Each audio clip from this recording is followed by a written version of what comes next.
Eh bien, Emma vous a dit comment je m'appelais. Elle a presque réussi à le dire sans faute. Mon prénom, c'est Gwenine.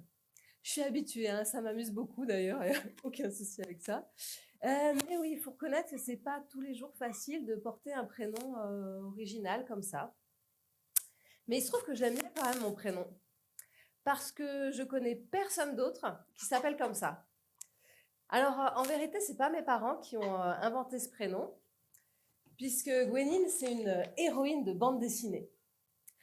Alors, je ne sais pas si les parents se rendent bien compte des conséquences inconscientes qu'il va y avoir dans le choix d'un prénom, mais moi, ils ont décidé de me donner le prénom d'une petite fée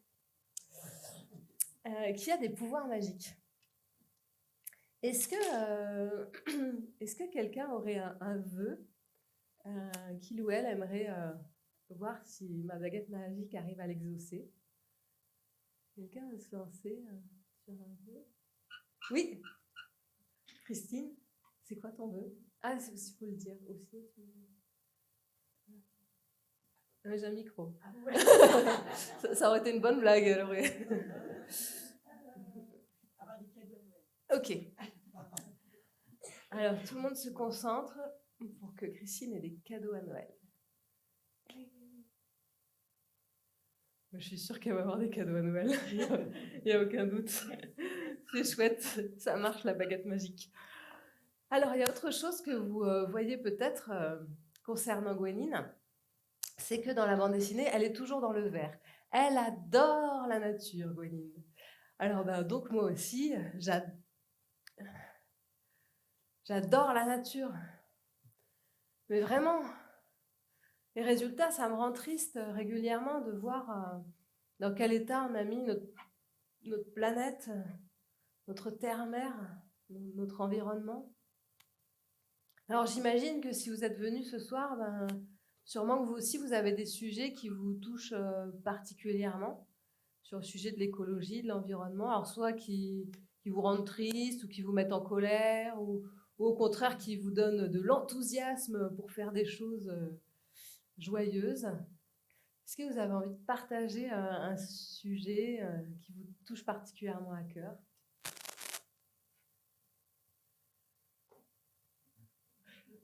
Je sais que c'est pas facile de prendre la parole. Ça n'a pas été facile pour moi non plus au début. Ah, merci. Le premier. Bravo.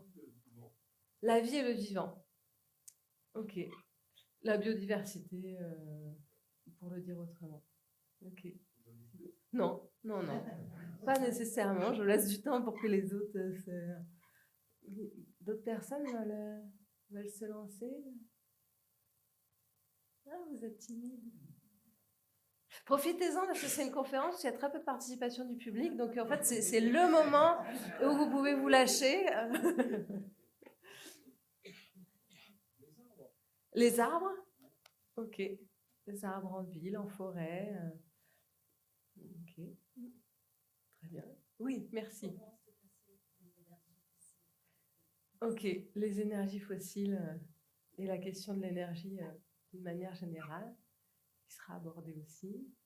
Oui. L'accaparement de l'eau. Sujet d'actualité. Les océans qui souffrent parce qu'ils se réchauffent, ils s'acidifient, sont pleins de plastique, de moins en moins de poissons, ils vont dur, ouais. L'alimentation, ok. Je sens qu'en fait, si je vous laissais le temps, là, il y a un moment où paf, paf, paf, il y aurait une liste à la Prévert de tous les sujets qui concernent l'environnement. Et on n'aura pas le temps de tous les aborder, hein. On n'a qu'1h30 de conférence. Donc j'ai choisi 4 sujets qui me semblent particulièrement importants et qui feront le plan de la première partie de cette conférence. En premier, on parlera des questions d'énergie qui a été évoquée et d'une manière plus générale de ressources en matières premières. Ensuite, on parlera de biodiversité, donc du vivant. Vous ne l'avez pas dit, mais bon, quand même, 2023, jour de la clôture de la COP28, hein, vous n'échapperez pas à un petit sujet sur le climat. Et puis, on verra le lien qu'on peut faire entre économie et écologie. Moi, j'ai l'impression d'avoir passé ma vie à faire tout ce que je pouvais pour ces sujets écologiques.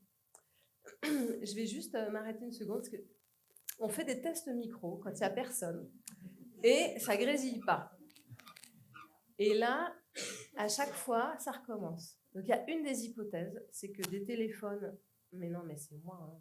Mais bon, essayons de voir si tout le monde éteint son téléphone et de pas juste le mettre en silencieux, parce que voilà, il y a un technicien un jour qui m'a dit que ça pouvait être ça la cause. Je comprends pas pourquoi la salle vide, ça ne grésille pas.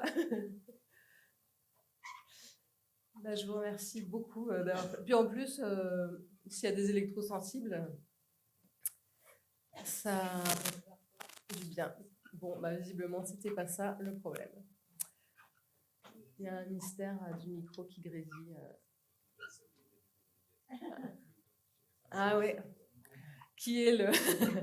Bon, je poursuis quand même. Donc, je vous disais que j'ai l'impression d'avoir passé ma vie à faire tout ce que je pouvais pour ces sujets-là, pour l'écologie. Quand j'étais étudiante, j'ai commencé à manger moins de viande, puis d'une manière générale, à consommer moins, à consommer mieux, sans emballage, trier mes déchets et faire des économies d'eau. Alors maintenant, j'ai un réservoir d'eau de pluie et puis des toilettes sèches. Les économies d'énergie, hein, pas juste couper les appareils en veille, hein, mais aussi couper le chauffage quand on n'est pas chez nous. Alors, bien entendu, je signe toutes les pétitions que je trouve, hein, papier, numérique. Puis je fais partie aussi de diverses associations. Alors, on organise des conférences comme ça, des ciné-débats, des manifestations. Et de plus en plus, on organise des actions non violentes. Ah, on se bouge, hein.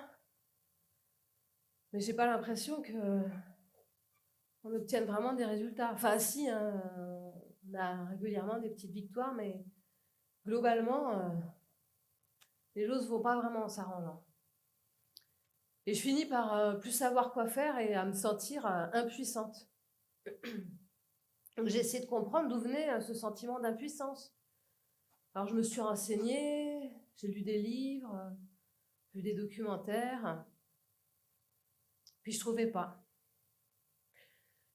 J'ai fini par aller consulter.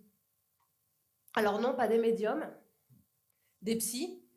Et c'est comme ça que j'ai trouvé d'où elle venait, moi, mon impuissance. Parce que moi, on m'a donné le prénom d'une fée, mais je ne les ai pas, les pouvoirs magiques. Moi, si j'avais pu faire des miracles, je vous assure que... Excusez-moi.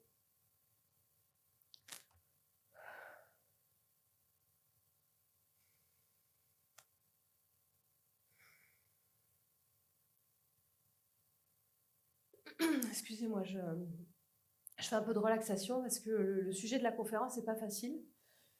Donc, je sais que ça ne va pas être facile pour vous, hein, si vous avez besoin d'aller prendre l'air, de respirer un peu, je comprendrai, hein. Essayez quand même de revenir pour la seconde partie de la conférence qui est beaucoup plus positive.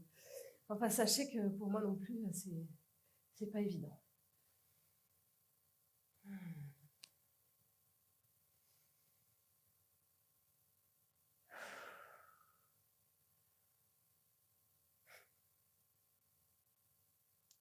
Vous avez reconnu ce que je suis en train de faire? Du tai chi, ouais. J'ai commencé le tai chi en 2003. À ce moment-là de ma vie, je me lance dans le massage à titre professionnel et j'ai besoin du tai chi pour 3 choses. Déjà, pour pouvoir mettre de la pression sans me fatiguer, ou pouvoir faire des gestes amples comme ça, sans rupture. Et puis pour me relaxer, hein, parce qu'on ne peut pas détendre les autres si on est stressé soi-même. Et la troisième raison, c'est qu'on dit que le tai chi, c'est une gymnastique énergétique. Je vais couper ce micro et on va voir si vous m'entendez au fond. Est-ce que vous m'entendez? Je sens que c'est un peu là, donc vous, ça grésillera. Voilà. Et puis pour moi, c'est plus sûr, comme vous avez remarqué, j'ai un petit rhume. Et donc la troisième raison qui m'a amenée à faire du tai chi chuan, c'est qu'on dit que c'est une gymnastique énergétique. Et à partir du moment où je me suis lancée dans le massage, on m'a dit donc vous êtes énergéticienne? Ah non, non, non, moi c'est du massage de relaxation, donc on dit relaxologue en massage. Mais si, bien entendu, c'est du massage énergétique. Non, non, hein, c'est vraiment du massage de bien-être. Et quand on voit les méfaits du stress, on peut effectivement faire des miracles grâce à la relaxation, hein. Mais si, tu peux l'avouer, tu es énergéticienne. Non, non, je ne suis pas énergéticienne. Je sais ce que c'est énergéticienne, je l'étais avant. Maintenant, je suis relaxologue en massage. Oui, parce qu'en fait, avant de faire du massage, j'étais ingénieure en énergétique. Et pour être ingénieur, eh bien, il faut faire des études. Et quand j'étais étudiante, j'avais déjà un côté baba cool un peu affirmé. Je portais des t-shirts un peu comme ça. Et là, vous vous dites que ça doit être super pour une écolo d'étudier l'énergie. Est-ce que ça veut dire énergie renouvelable, économie d'énergie, peut-être même parler un peu du climat? Alors, ce qu'il y a, c'est que j'ai fait mes études il y a très très très longtemps. On peut dire que c'était le millénaire précédent. Et en 5 années d'études d'ingénieur, spécialisée en énergétique, je n'ai jamais entendu parler d'énergie renouvelable. À tel point qu'un jour, j'ai un camarade de classe qui a interrompu le cours et qui a demandé au professeur: Monsieur, une question, comment ça se fait qu'on n'a que des cours qui concernent le pétrole, raffinage du pétrole, avions supersoniques, etc., alors qu'on nous dit que du pétrole, il n'y en a plus pour 50 ans? Ah, le prof, il ne s'est pas démonté. Il a répondu: 50 ans, ce sera le temps de votre carrière, je ne vois pas le problème. Comme si on allait consommer le pétrole jusqu'à la dernière goutte et qu'on passerait à autre chose d'un coup de baguette magique juste après. La pénurie en pétrole. Ça fait tellement longtemps qu'on en entend parler. Ma mère me dit que quand elle était jeune, on lui disait déjà qu'il y en avait plus pour 50 ans. Alors normalement, ce soir, on nous dit que c'est fini. Et on est confiant là-dessus. Hein. Et le pic du pétrole peut être déjà passé, sans qu'on en ait vu vraiment un chamboulement dans notre mode de vie. Alors pour moi, il y a une façon vraiment évidente de comprendre le sujet de la pénurie en pétrole, c'est dès qu'on parle du taux de retour énergétique. Vous ne trouvez pas? Bon, paniquez pas, je vais vous expliquer, vous allez voir, c'est très simple. Ah. Dans les premiers gisements de pétrole, alors d'ailleurs, ce n'était pas aux États-Unis, mais c'était en France, on a l'impression comme ça que le pétrole jaillissait à la surface spontanément. En vérité, en bas, là, il y a une pompe qui sert à faire remonter l'énergie à la surface. Et cette pompe et l'ensemble des infrastructures, eh bien, elles consomment de l'énergie. C'est-à-dire qu'elles consomment du pétrole. Et à ce moment-là, quand cette pompe consommait l'équivalent d'un baril de pétrole, eh bien, on arrivait à extraire du sol l'équivalent de 40 barils de pétrole. C'est ça qu'on appelle un taux de retour énergétique de 40. On consomme un baril pour en produire 40. Alors aujourd'hui, les gisements terrestres, ils ressemblent un petit peu plus à ça. Et le taux de retour énergétique, il est de... Je vous ai dit combien là? Non, alors c'était 100. C'était 100. Et 40, c'est le taux de retour énergétique des meilleurs gisements de pétrole terrestre. Parce qu'en moyenne, aujourd'hui, le taux de retour énergétique, il est de 16. Alors, comme on a fait le tour des gisements terrestres, eh bien, on va chercher le pétrole en mer, ce qu'on appelle le pétrole offshore. Et là, le taux de retour énergétique, il est de 15. Ça, c'est pour le offshore normal. Parce qu'aujourd'hui, on fait du offshore en eau profonde.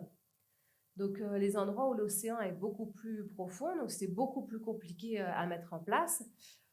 On ne parle pas ici des risques de marée noire, hein, parce que ce n'est pas le sujet, non, juste le taux de retour énergétique, eh bien, il passe à 7.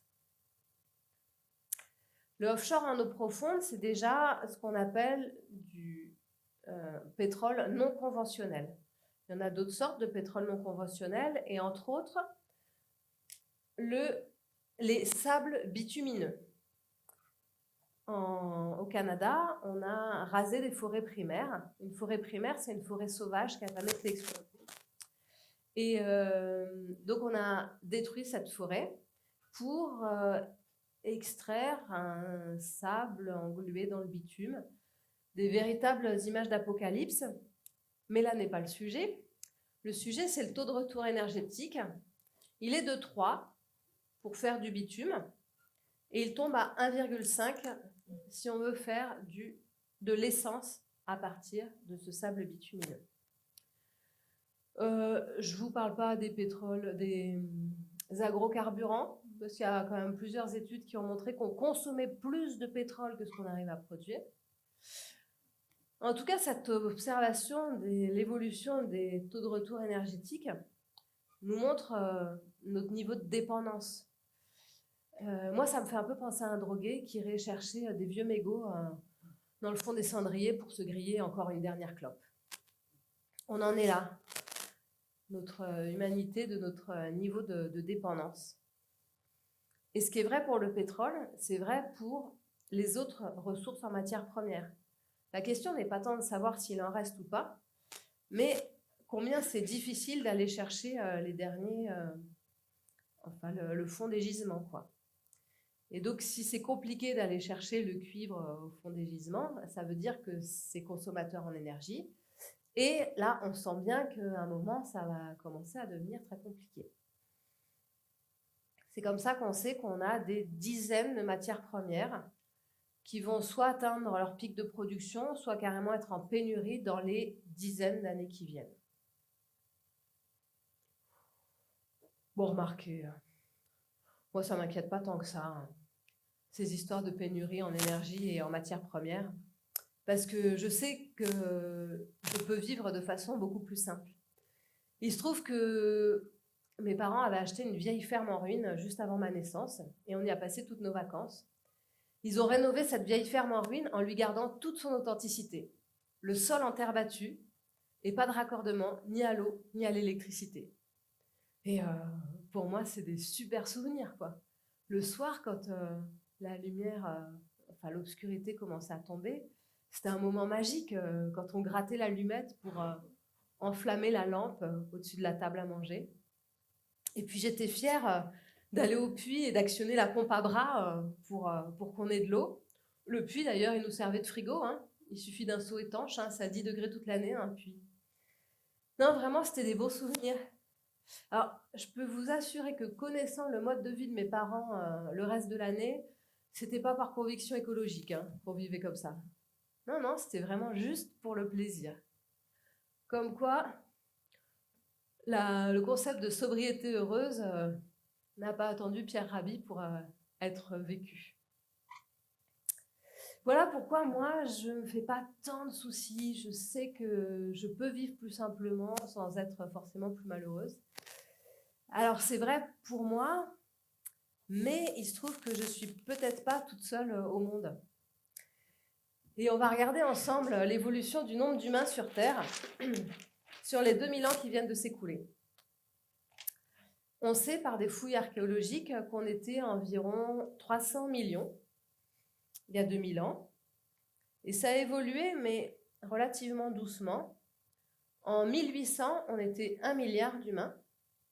En 1930, on était 2 milliards.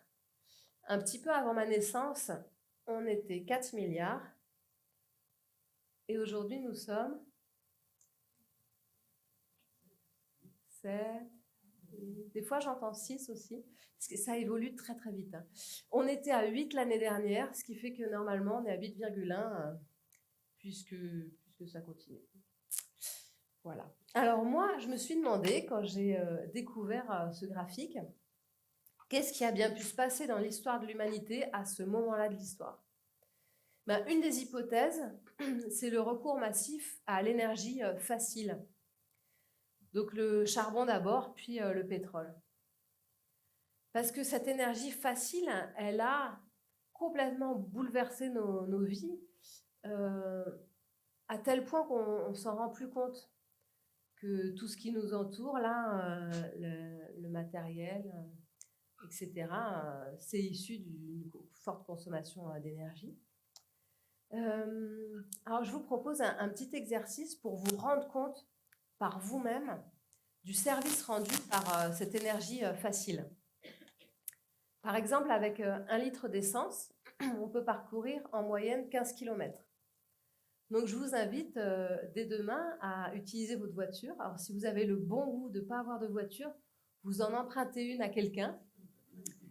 Et non, ça ne pollue pas. Je vois quelqu'un qui s'affole. Ça ne pollue pas puisque vous allez la pousser sur 15 km. Alors, théoriquement, il faudrait pousser à 50 ou 100 km/h. Hein, mais là, on va garder l'exercice à pousser sur 15 km pour se rendre compte du service rendu par 1 litre d'essence, que l'on trouve terriblement cher quand ça atteint 2 € le litre à la pompe. Une autre façon de mesurer l'énergie, c'est le kilowattheure. C'est ce qui nous est facturé sur nos factures d'électricité, par exemple. 1 kWh, c'est l'énergie consommée par un petit radiateur, vraiment un tout petit radiateur de salle de bain qui fonctionnerait pendant 1 heure. C'est aussi l'énergie, en gros, nécessaire à la cuisson d'un poulet ou d'un gâteau dans un four électrique. À votre avis, il faut pédaler combien de temps pour produire l'équivalent d'1 kWh? Donc, en ayant l'image, j'imagine que vous connaissez tous cette image d'un vélo d'appartement qui sert à éclairer une ampoule. Donc, à votre avis, il faut pédaler combien de temps? 1 heure 10. J'ai entendu 10 heures. Un cycliste moyen qui pédalerait pendant longtemps peut produire 1 kWh en 10 heures d'effort non-stop. Alors, des gens se sont amusés comme ça. Ah oui, et donc ça nous est facturé en gros 20 centimes parce que le prix de l'électricité a fortement augmenté récemment. Donc, des gens se sont amusés à calculer combien il nous faudrait d'esclaves énergétiques à notre service pour satisfaire notre confort de vie habituel à nous, humbles Français. Et on calcule entre 100 et 400 esclaves énergétiques selon si on leur laisse du repos ou pas. Et d'ailleurs, certains historiens avancent l'hypothèse que l'abolition de l'esclavage a été possible grâce au recours massif au charbon. Oh non, c'est pas ça qui est en train de se passer. Quand on nous détricote le droit du travail, ou tous ces travailleurs pauvres qui s'épuisent au travail et qui n'ont pas de quoi bouffer, ou alors ceux qui ont un bon salaire mais qui font des burn-out régulièrement, ou quand on veut nous demander de travailler, même quand on a passé l'âge.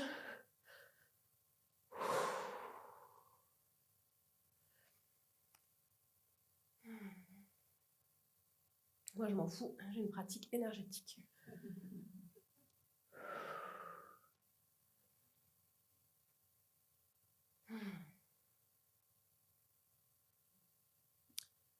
J'en étais où? Oui, je vous racontais ma vie en vous disant que j'avais fait des études. Parce que c'est un peu le principe d'une conférence gesticulée. Il y a quand même un sujet, mais le ou la conférencière raconte un peu sa vie. Donc, à la fin de mes études, j'ai réussi à obtenir mon diplôme. Alors, il a fallu que je troque mes t-shirts Babacool pour un pantalon digne d'un entretien d'embauche. Pantalon à pince, ça se faisait à l'époque. Et le premier boulot que j'ai trouvé consistait à faire des calculs thermiques sur des satellites de télécommunication. Alors, satellite de télécommunication, ça veut quand même dire téléphone portable ou télévision. Pour une écolo, ce n'était pas extraordinaire. Néanmoins, je trouvais ça intéressant. J'ai fait ça pendant quelques années. Et puis, à la fin, on m'a proposé de travailler sur des satellites militaires. Là, je me suis dit, Gwenine, il faut que tu te ressaisisses, que tu trouves un autre travail. Et là, j'ai cherché pendant des mois et des mois un travail qui corresponde à mes valeurs. Je ne cherchais pas nécessairement à sauver le monde. Je cherchais juste un travail qui ne consiste pas à détruire l'environnement. Et je ne trouvais rien. Jusqu'au jour où je tombe sur une annonce, un bureau d'études spécialisé dans l'environnement. Et ils cherchaient à recruter un profil comme le mien. Alors, je les ai appelés et je suis tombée sur une dame qui me dit oui, effectivement, nous sommes en train de recruter pour la construction d'un canal entre Montpellier et Barcelone. Parce que l'Ebre, le fleuve qui passe à Barcelone, va être détourné vers l'Andalousie pour le tourisme de masse et l'agriculture intensive. Et comme le Rhône est déjà en partie détourné jusqu'à Montpellier, il n'y a qu'à construire un canal entre Montpellier et Barcelone, à travers les Pyrénées. Ah, ouais, c'est une drôle de coïncidence que je viens tout juste de passer quelques jours de week-end dans le delta de l'Ebre, le fleuve qui passe à Barcelone, donc. Et il y avait l'air d'y avoir des problèmes, il y avait des inscriptions partout sur les murs, no transvasements en catalan, ou même peints sur des draps accrochés au balcon. Ça avait l'air de poser problème. Ah, c'est formidable, vous êtes déjà au courant de l'existence du projet. Écoutez, vous postulez, vous avez toutes vos chances. Alors la biodiversité, elle est particulièrement riche dans les zones humides comme le delta de l'Ebre, le delta du Rhône. Et comme on sait combien la biodiversité est en danger, eh bien c'est la raison pour laquelle, depuis de nombreuses années, la plupart des actions militantes écologistes sont dans le sens de préserver les zones humides.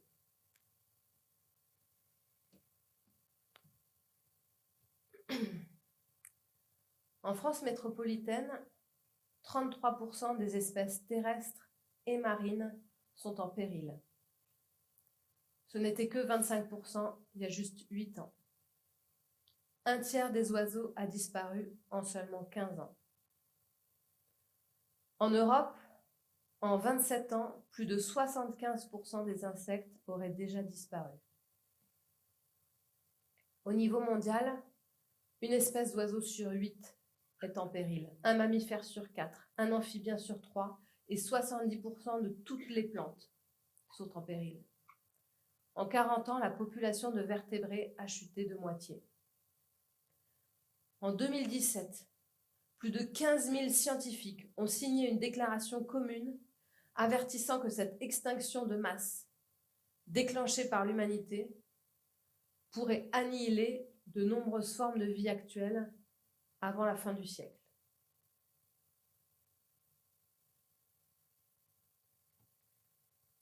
Alors certaines personnes répondent à cela que ce n'est pas la première grande extinction que la planète connaît. Et effectivement, on peut considérer que c'est la 6e grande extinction.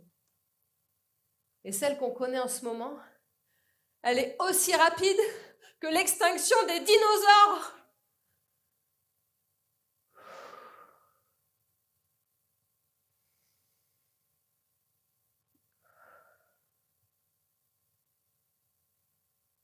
L'espèce humaine est une espèce insensée. Elle vénère un Dieu invisible et détruit une nature visible sans se rendre compte que peut-être finalement son Dieu, c'était la nature.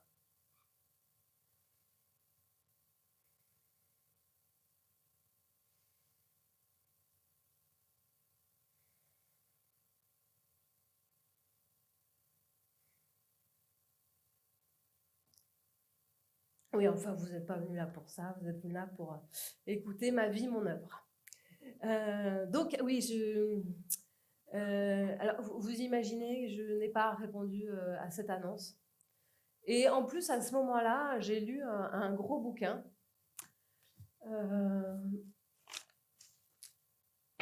qui s'appelle Stop. Donc, c'était en 2003. Les auteurs faisaient un constat des différents domaines concernés par l'écologie. Un constat déjà désastreux dans tous les domaines concernés. Mais non contents de faire ce constat, à la fin de chaque chapitre, les auteurs disaient ce qu'on pouvait faire à l'échelle individuelle et à l'échelle collective. Moi, ce livre, je l'ai lu en 2003. Il était sorti en 2000. Je me suis dit, on sait tout ça depuis au moins 3 ans et on fait rien, on est foutu. J'ai estimé qu'il nous restait 10 ou 15 ans à vivre. Je me suis dit, je vais profiter de la vie tant qu'il y en a. C'est à ce moment-là que j'ai lâché ma carrière d'ingénieur, que je suis partie faire du massage dans le sud de la France, avec mon amoureux, Alors, lui, il était musicien. Ça rapporte pas beaucoup plus que le massage, hein. Autant dire qu'on vivait un peu d'amour et d'eau fraîche. Mais j'étais heureuse, j'étais bien, j'étais comme sur mon nuage, comme sur un nuage. Et ça a duré comme ça plusieurs années d'insouciance, de légèreté. Et en 2006, c'est comme si j'étais descendue de mon nuage en parachute, mais sans parachute. Splatch. Le jour où je me suis rendu compte que mon amoureux me trompait avec une amie.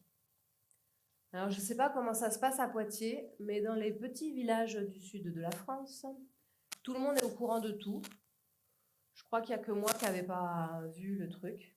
Mes amis n'ont pas osé me parler et même ma famille était au courant.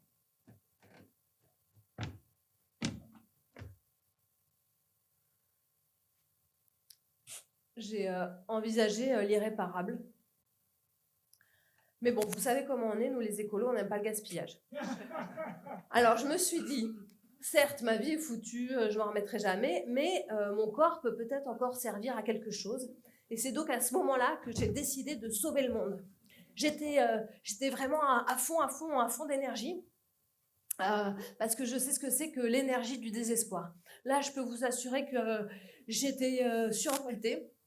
Je vous assure que c'est vrai, j'ai imaginé que je pouvais déplacer les montagnes. En fait, sérieusement, j'ai imaginé que j'allais pouvoir rencontrer chaque chef d'État du monde entier et lui dire quelque chose du genre il faut faire quelque chose contre le changement climatique, ça urge.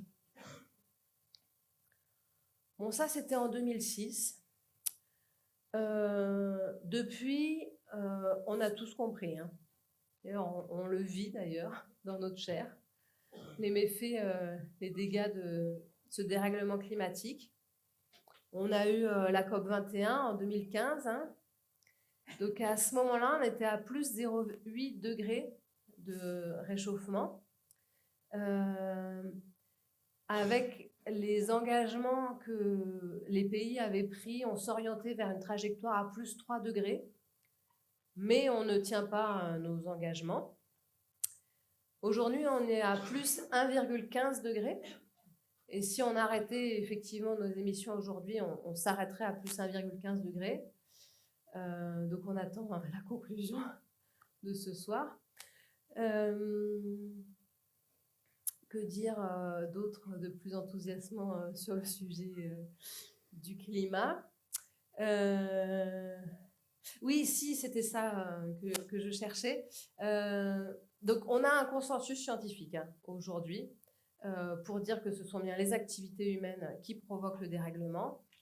Et l'incertitude, c'est quelle est la limite à ne pas dépasser, sachant que chaque dixième de degré a des conséquences, mais avec un risque que quand on dépasse plus 1,5, il y ait un phénomène d'emballement.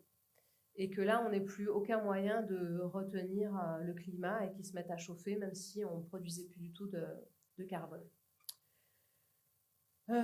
Donc voilà, si il n'y a pas des décisions politiques fortes qui sont prises très rapidement, on va vers des canicules de plus en plus fortes à certains endroits, des pluies diluviennes à d'autres endroits, de la désertification, la montée du niveau des océans, de la sécheresse. Et puis, quand on y pense, s'il n'y a plus de neige éternelle sur les montagnes et de glaciers, on va avoir beaucoup moins d'eau dans les fleuves et les rivières. On va donc avoir beaucoup de mal à irriguer dans les plaines. On risque d'avoir des famines et puis des gens qui vont migrer massivement, peut-être même des guerres.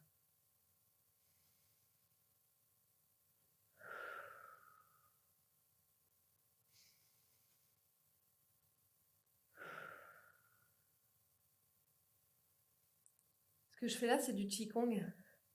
En général, quand on fait du Tai Chi, on fait du Qigong aussi. Ça relaxe bien. Hein. Je vous invite à avoir une pratique de relaxation par les temps qui courent. Ça peut être nécessaire.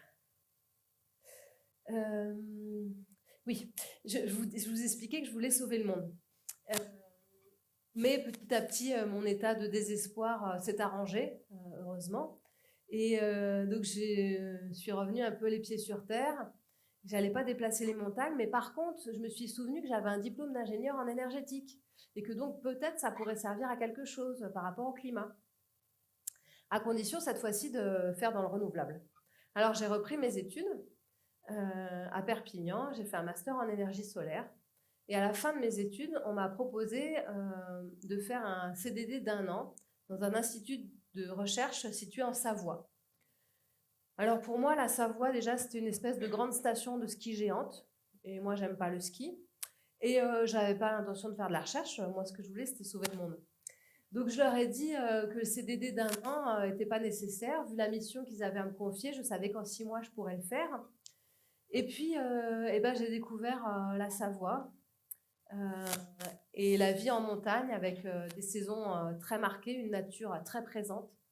Et puis le travail que je faisais était intéressant, mes collègues sympas, même mon chef est quelqu'un de super bien, donc c'est rare, alors ça me semble important de le préciser. Et donc en fait, à la fin de mon CDD, quand on m'a proposé un CDI, j'ai accepté. Bon, entre nous, je peux vous avouer que je crois que la paye qui allait avec le CDI m'a aidé à me convaincre. Bref, je me suis embourgeoisée. Je me suis même carrément bourgeoisée puisque je suis tombée amoureuse d'un de mes collègues de travail, lui aussi en CDI, lui aussi ingénieur. Vous savez ce qui se passe quand deux bourgeois se mettent ensemble? Ils achètent une maison. Alors on a visité des maisons, puis on a fini par en trouver une qui nous plaisait. Et là, je découvre le principe du compromis de vente. Donc on rencontre les vendeurs en présence d'un notaire et on s'engage à acheter le bien dans les 3 mois qui viennent. Et ces 3 mois, ils nous permettent d'aller demander si le banquier voudrait bien gentiment nous prêter de l'argent. Alors moi, pendant ces 3 mois-là, j'ai surtout eu vachement peur que les banquiers ils me volent mon argent. Oui, parce que quand les grands de ce monde ils font faillite, hein, c'est les petites gens qui n'arrivent plus à sortir leurs sous au guichet. On n'est pas à l'abri d'un effondrement bancaire, financier, économique. C'est déjà arrivé en Argentine, en Grèce. Pour parler d'économie, j'aime bien reprendre l'histoire de notre système économique. Et on peut considérer que notre système économique actuel, il a ses prémices à la sortie du Moyen-Âge. C'est à ce moment-là où on commence à payer les gens pour le travail qu'ils fournissent. Donc ça deviendra plus tard le système du salariat. Et puis c'est à ce moment-là aussi où on met en place des banques parce qu'il y a un développement du commerce à longue distance et les banques sont nécessaires pour faciliter ça. Alors ça, plus plein d'autres choses font que la société évolue, elle évolue lentement, parce que ça évolue toujours lentement. Et 2 siècles plus tard, on a la Révolution française.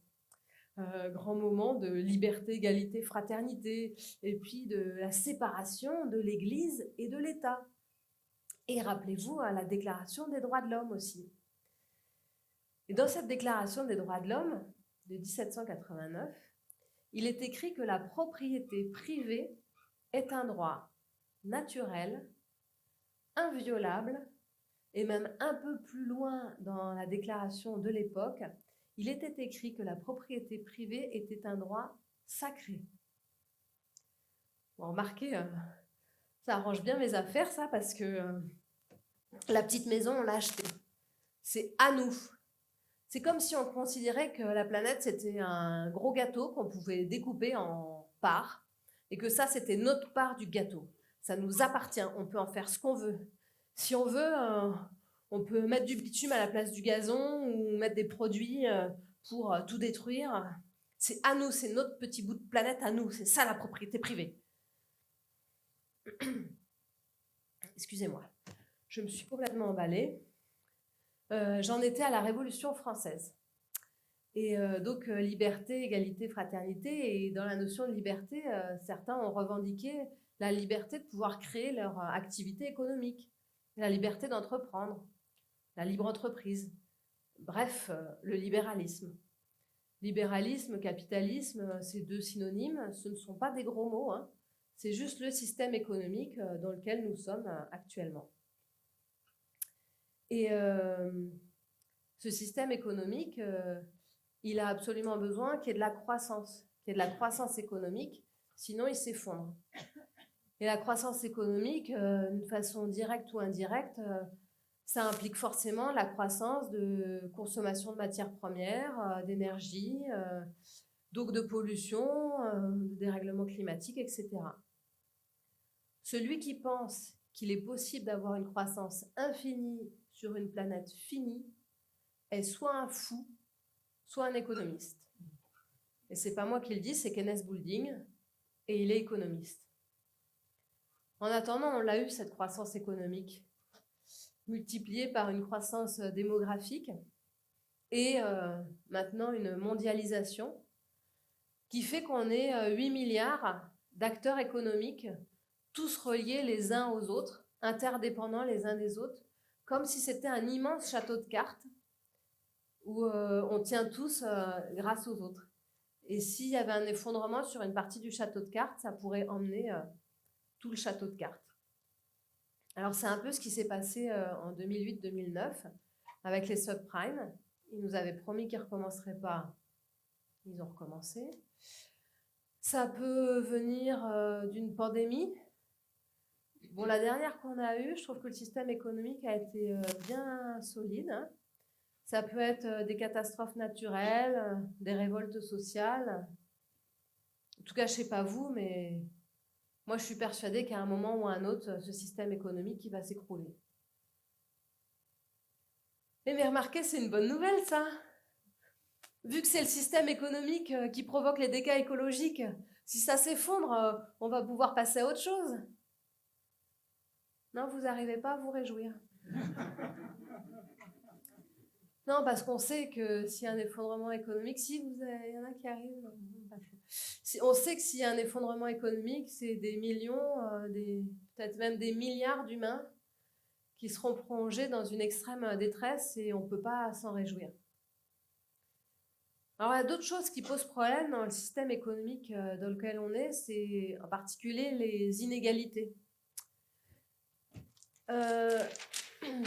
Si on considérait que les richesses mondiales, alors là on parle de richesse financière, hein, parce que l'amour qu'on se porte les uns les autres, c'est aussi une richesse, mais ce n'est pas comptabilisé dans ce gâteau.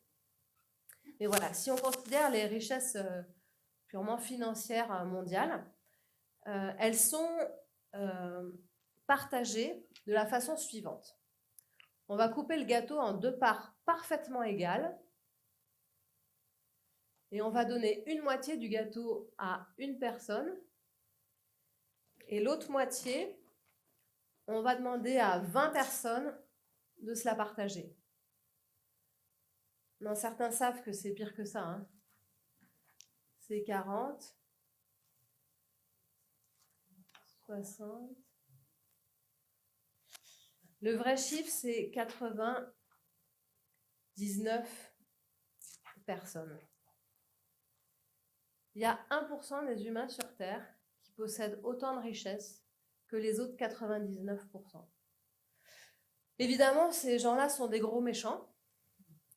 Sauf que quand on se rend compte que les Français représentent 1% de la population mondiale et qu'on fait partie des pays les plus riches, en gros, si on n'est pas pauvre en France, on prend le risque de faire partie de ces gros méchants. Vous imaginez qu'on nous fasse un coup comme ça, un jour d'une fête anniversaire, de partager le gâteau de cette façon-là? Mais on pète un câble. C'est juste insupportable de voir ça en face, quoi. Bon, alors moi, j'ai un petit peu de mal avec l'émotion de la colère. Ça doit très certainement venir de mon éducation. D'ailleurs, on constate que les femmes ont beaucoup plus de mal à exprimer leur colère que les hommes. Alors que la colère, c'est une émotion comme les autres. Il ne s'agit pas de rester enfermé dans cette émotion, mais de se laisser traverser, à la fois pour la santé psychique et une santé physique aussi.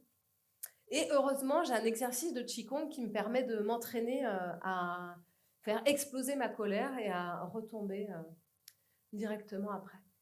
Donc, je vais faire cet exercice. Ha!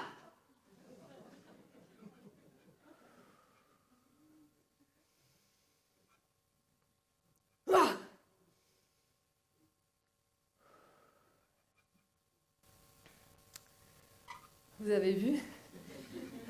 Je suis trop une rebelle. Non, je ne suis pas très crédible en rebelle. Non, je suis complètement bourgeoisée, avec ma petite maison, mon petit mari. On a mis des petits panneaux solaires quand même sur le toit. Et puis notre petit boulot d'ingénieur en CDI. C'est ce dernier point qui a mal tourné. Pourtant, au début, le travail que je faisais était intéressant. Je faisais de la climatisation solaire. Alors si, on peut faire du froid avec du chaud, mais là, clairement, je n'ai pas le temps de vous expliquer. Ensuite, j'ai fait du stockage intersaisonnier de chaleur, parce que l'été, on a trop de chaleur et ça endommage les panneaux solaires thermiques. Alors qu'en hiver, quand on aurait besoin de se chauffer, il n'y a plus de soleil. Donc l'idée, c'était de stocker comme ça sur le long terme. Les procédés sur lesquels je travaillais avaient un temps de retour sur investissement d'environ 1 ou 2 siècles. Mais bon, ça valait le coup de continuer à chercher, de voir si on pouvait améliorer les choses. Le problème, c'est que petit à petit, l'institut de recherche dans lequel j'étais, recevant ces ordres des gouvernements successifs, a commencé à faire de plus en plus de gadgets solaires, c'est-à-dire avoir moins de sens dans le fondamentaux de nos recherches. Le dernier projet sur lequel on m'est proposé de travailler consistait à faire des pots de fleurs chauffants. Alors moi j'avais eu l'intention de sauver le monde, et là les pots de fleurs chauffants, c'était pas possible. J'ai donc décidé d'arrêter mon boulot, et là je me suis vraiment demandé, et maintenant, mais qu'est-ce que je vais pouvoir faire? Alors il y a une expression en France qui dit, quand tu es un peu perdu, pose tout par terre, on va trier. Non mais s'il y avait un vrai problème écologique ou de climat, les gens ils feraient quelque chose, il se passerait quelque chose. Non mais c'est toi qui es paranoïaque avec ta peur de la fin du monde. La fin du monde. Ils ont toujours eu peur de ça. Les Gaulois, ils avaient peur que le ciel leur tombe sur la tête. Après, il y a eu le bug de l'an 2000, il ne s'est rien passé du tout. Et 2012, le calendrier Maya. C'est un truc de secte, cette histoire de fin du monde. Ouh là là, il faut que je fasse hyper gaffe à ce que je leur dis, moi. Parce que si je parle de fin du monde, on va croire que je veux monter une secte et que je me prends pour un gourou. Ne paniquez pas. Ne sortez pas, respirez calmement. Je me suis bien renseignée, ce n'est pas la fin du monde. D'après les renseignements que j'ai pris, ça s'appellerait plutôt un effondrement de civilisation. En tout cas, moi, j'arrive pas à croire que les humains puissent disparaître de la planète Terre. Je me dis qu'il en restera toujours au moins deux sexes différents. Oh, sûrement des milliers, des millions. Je suis tombée sur 2 études indépendantes l'une de l'autre qui concluaient sur 2 milliards d'humains sur Terre après le grand effondrement. Je ne sais pas du tout ce que vaut ce genre de calcul, mais admettons, 2 milliards. C'est bien 2 milliards. Vous vous souvenez quand est-ce qu'on a été 2 milliards ?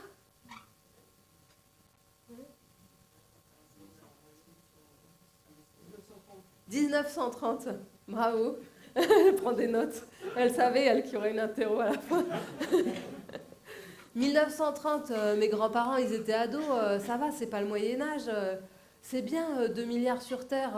Je sais pas pourquoi on tient à ce que ça augmente tout le temps. Non, c'est comment on passe de 8 milliards à 2 milliards.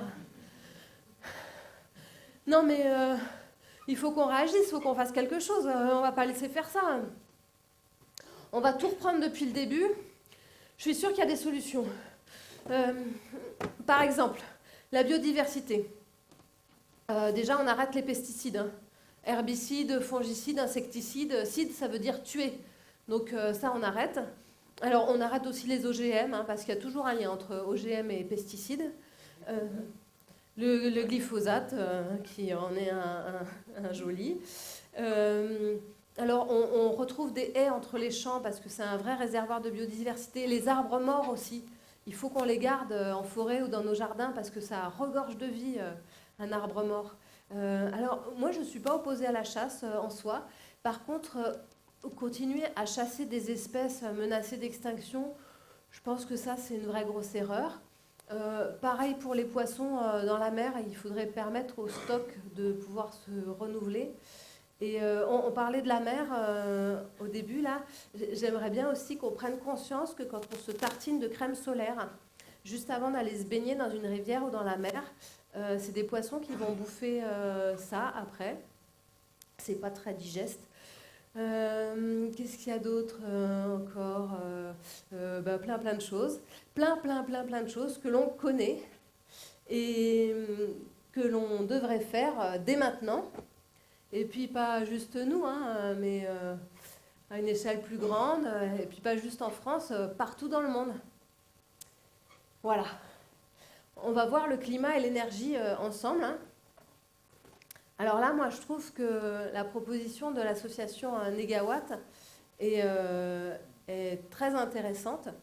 Donc, ce sont des experts bénévoles et indépendants qui ont calculé avec beaucoup de détails de précision qu'il était possible d'être 100% renouvelable en 2050 au niveau de la France, à condition de moins consommer. Donc le plus important d'après eux, alors aujourd'hui ça y est, c'est devenu à la mode, c'est juste que au sein de Négawatt, ça fait 25 ans qu'on le dit, la chose la plus importante à faire, c'est la sobriété. Ça veut juste dire arrêter le gaspillage. L'exemple simple, c'est couper l'éclairage dans les rues la nuit. Donc voilà, beaucoup d'importance sur la sobriété. Ensuite, l'efficacité. L'efficacité énergétique, ça veut dire avoir des appareils, acheter des appareils qui sont efficaces. Et surtout, ça veut dire rénover les bâtiments, faire de la rénovation thermique. Parce qu'en France, tout compris, hein, transport, industrie, etc., on a 42% de la consommation totale en France qui correspond aux bâtiments.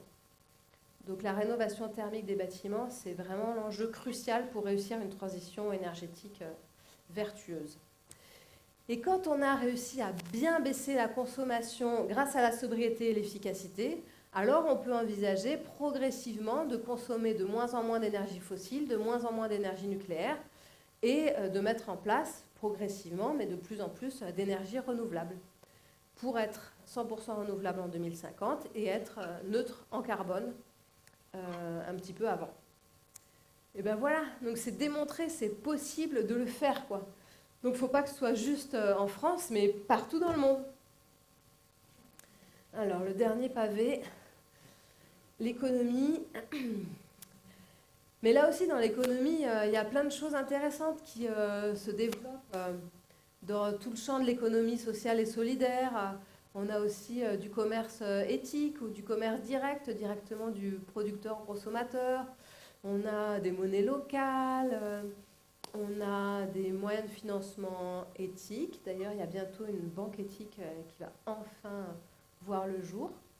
Voilà, donc c'est plein de choses très intéressantes que je soutiens, je participe, mais je ne suis pas convaincue que ça suffise à nous faire basculer dans un autre système économique.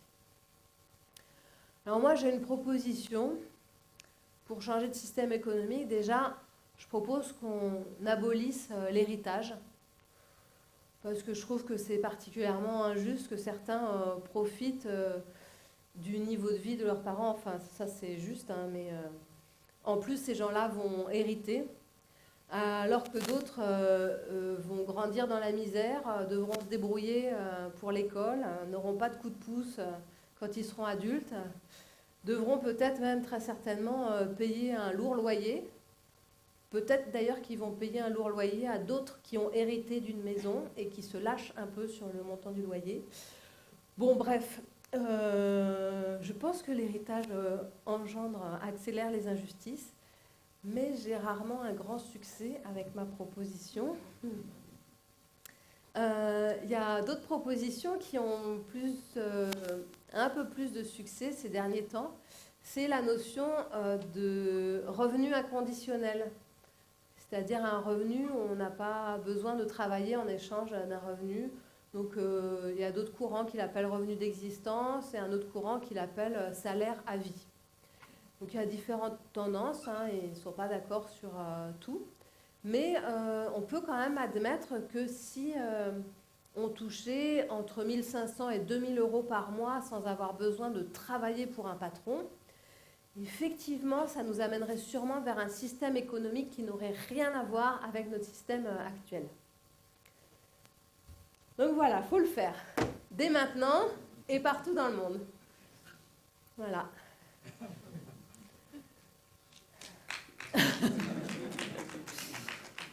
Merci. Mais le pire, c'est que même si on faisait tout ça très rapidement, il faudrait qu'on ait de la chance pour que tout se passe bien, puisque si on protégeait la biodiversité, le climat, on développait les énergies renouvelables, mais que le système économique s'effondrait plutôt que prévu, eh bien, ça impliquerait qu'on n'aurait pas d'argent pour développer le renouvelable, et donc adieu climat et biodiversité. Le pire, c'est que quel que soit l'ordre des boîtes, ce système de domino fonctionne. Cette fois-ci, je vais mettre la biodiversité devant. Et en fait, ça a des impacts économiques. Rien qu'aujourd'hui, on sait évaluer le coût des dégradations des services écosystémiques. Les services écosystémiques, c'est tous les services que la nature nous rend sans nous demander d'argent en échange. Elle nous offre de l'eau potable, de l'air bon à respirer, une terre fertile dans laquelle il suffit de mettre des graines et des légumes poussent, et puis également des ressources en matières premières. La dégradation des services écosystémiques actuels, elle représente déjà un coût, enfin une perte, de 1 300 milliards d'euros par an. Donc imaginez si ça empire.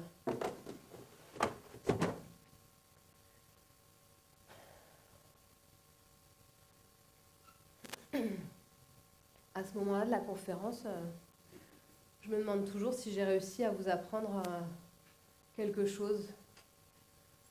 Ouais? Ça va? Merci.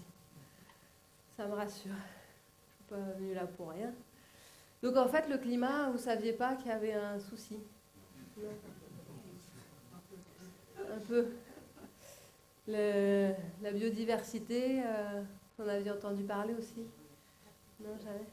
Il y a un truc pour les... En fait, je crois que les jeunes n'ont pas connu... vous savez, on part en vacances et on doit s'arrêter au milieu de la route parce qu'on a des insectes sur le pare-brise et qu'on ne voit plus rien. Ah oui, hein, on a connu ça. Eh ben, on n'a plus d'insectes. On remarquait, c'est pratique pour partir en vacances. Et le système économique, on sent bien, on sent tous que c'est fragile. Donc en fait, on est tous au courant de la gravité de la situation. Alors comment ça se fait que... Bon, dire qu'on fait rien, c'est un peu exagéré, mais qu'on ne fait pas grand-chose, quoi. Alors, aussi, je me doute bien que vous faites des choses. Moi aussi, on pourrait faire plus, quoi. En fait, une des explications à un autre... pardon, je ne trouve pas le mot. À notre inertie, merci. À notre inertie viendrait d'un écart considérable qu'il y a entre notre partie émotionnelle et notre partie rationnelle et notre partie émotionnelle. Une partie rationnelle, intellectuelle, qui comprend tout à fait toutes ces informations-là. On nous répète régulièrement d'ailleurs. Et puis notre partie émotionnelle ou plus psychologique, qui ne sait pas trop comment appréhender ce sujet, qui ne sait pas trop quoi en faire.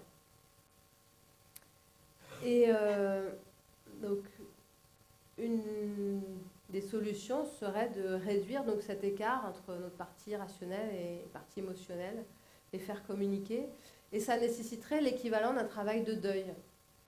Alors un deuil un peu particulier, puisque ce n'est pas la perte d'un être proche, c'est le deuil de certains de nos rêves qui ne vont pas pouvoir se réaliser, le deuil de l'avenir qui ne sera pas forcément comme on aurait aimé qu'il soit. Est-ce que vous connaissez les différentes étapes du deuil? On va voir là les 4 principales. Est-ce que quelqu'un veut se lancer sur une des étapes, peut-être la première étape du deuil? Le déni.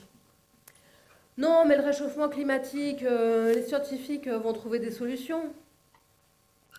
Non, les scientifiques disent qu'il y a sérieusement un problème et que c'est à la société de changer et de consommer moins. En fait, le déni, c'est une protection psychologique qui se met en place quand on n'a pas les ressources émotionnelles et psychologiques pour faire face à une information. Ce qui fait que finalement, quand je rencontre quelqu'un qui est dans le déni, je ne cherche pas nécessairement à convaincre parce qu'il est fort possible que cette personne n'ait pas les ressources personnelles pour faire face à la gravité de la situation. Deuxième étape du deuil, la colère. Oui, il y en a ras-le-bol, nous on nous dit de couper l'eau quand on se brosse les dents, puis pendant ce temps-là, il y a les multinationales qui polluent à tout va avec l'accord des gouvernements. Il y en a ras-le-bol.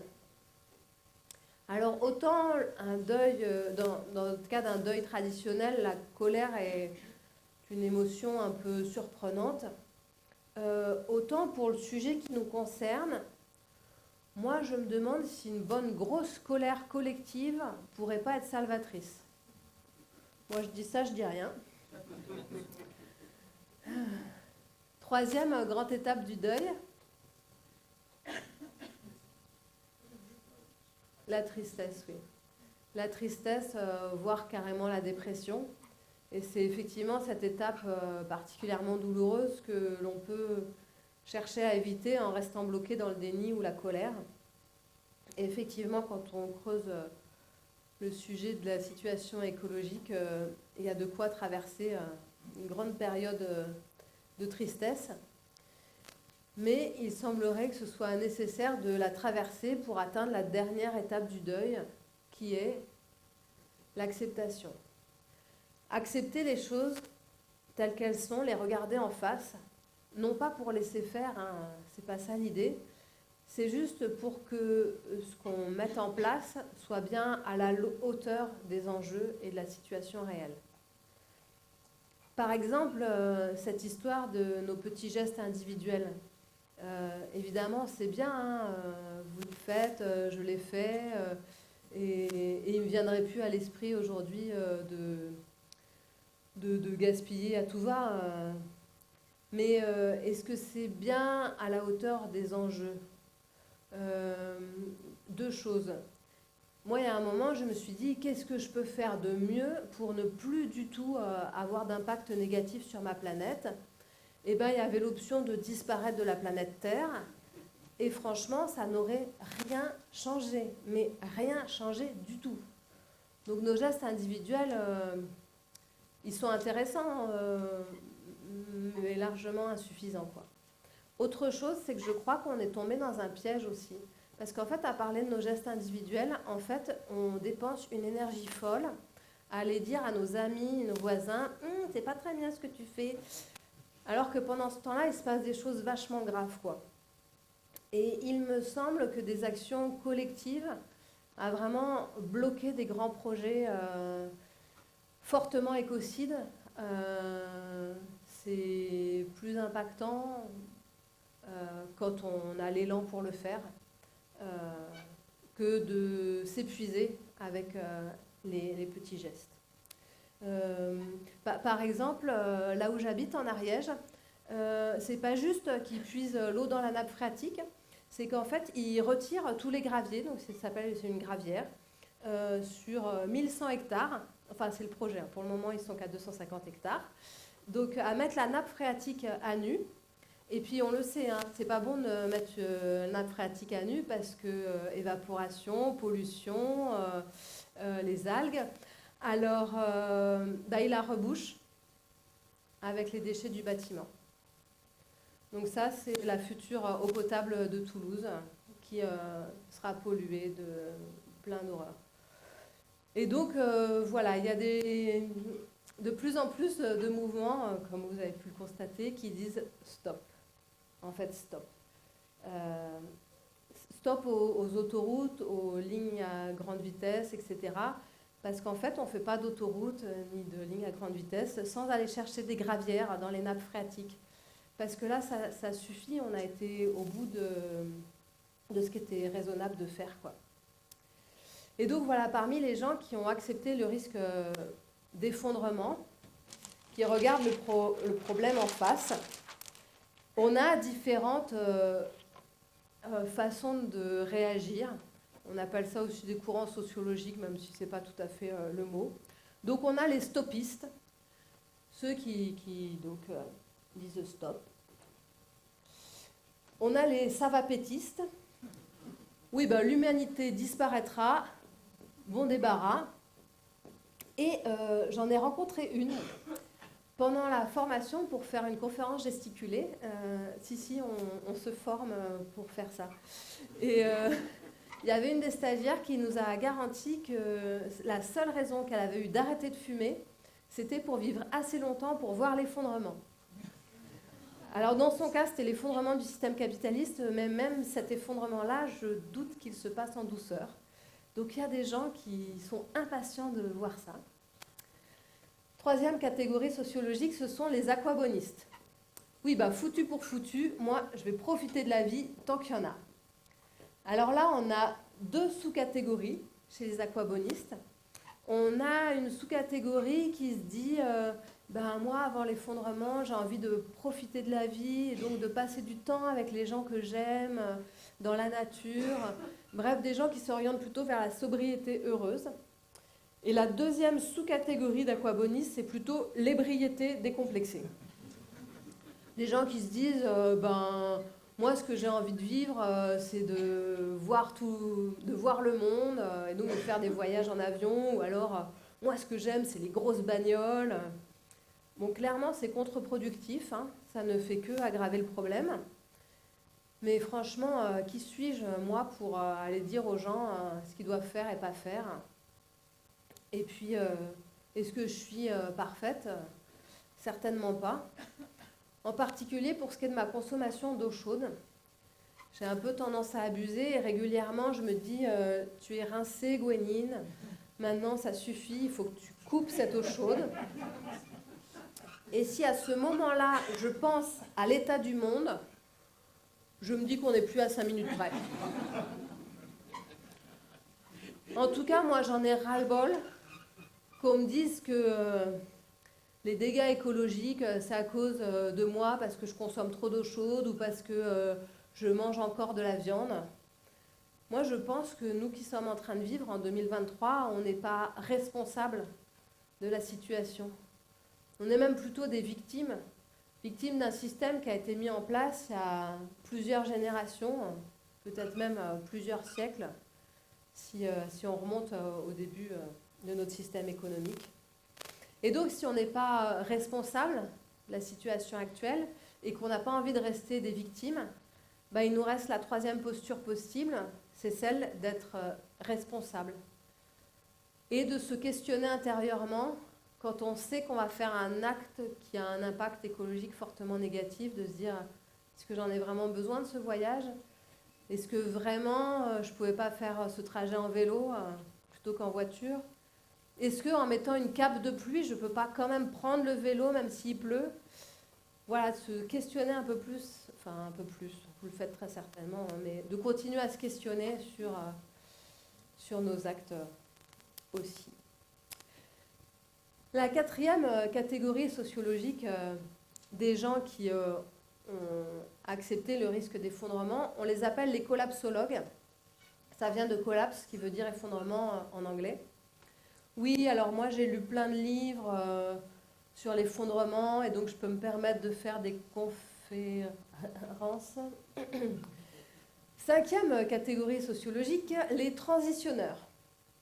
Bon, alors il faut se préparer à l'effondrement et développer de la résilience sur notre territoire. Donc développer de la résilience, ça veut dire faire en sorte qu'au moment où il va y avoir une dégradation accélérée de nos conditions de vie, qu'on on est prévu un petit peu des systèmes d'amortissement, quoi, que ce soit moins violent. Et les personnes qui ont étudié ça disent qu'il y a 3 principales choses à faire. C'est l'autonomie alimentaire, puisque après boire et respirer, ça fait partie de nos besoins vitaux. L'autonomie énergétique, parce qu'on est tellement habitué à notre confort énergétique qu'on risquerait de se taper dessus si on en manque. Et justement, le 3e point, c'est développer le bien vivre ensemble et développer aussi des habitudes de travail en intelligence collective. Parce que quand une situation est compliquée, l'intelligence collective permet de prendre des meilleures décisions que le chacun pour soi. Et la dernière catégorie sociologique des gens qui se préparent à l'effondrement, vous avez dû y penser tout de suite, rien qu'avec le titre de la conf. Mais si aux États-Unis, là, les survivalistes, oh là là, c'est tellement ridicule ça. Voilà, ils sont gavés d'armes à feu, là, prêts à défendre leur stock de boîtes de sardines enfermées dans leur bunker. Oh non, c'est ridicule. Quoique.